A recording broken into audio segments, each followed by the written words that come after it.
Praise the lord.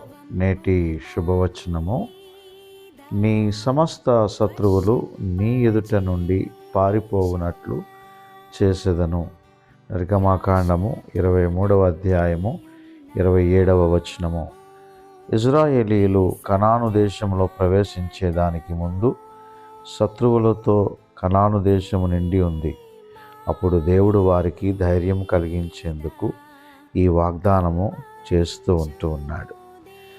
మన జీవితంలో కూడా ఎదురయ్యేటువంటి పోరాటాలు ఎంత పెద్దవైనా దేవుడు మనకంటే ముందు వెళ్ళి మనము ఆయన మీద ఆనుకొని ప్రార్థించినట్లయితే మన కార్యములన్నిటినీ కూడా సఫలము చేస్తాడు. విధేయతతో, విశ్వాసముతో మనము ప్రార్థించినట్లయితే గొప్ప విజయాన్ని దేవుడు మనకి అందిస్తాడు. కాబట్టి ప్రతి సమస్యను దేవుని ఎదుట ఉంచి ప్రార్థన ద్వారా గొప్ప జయమును పొందగలము.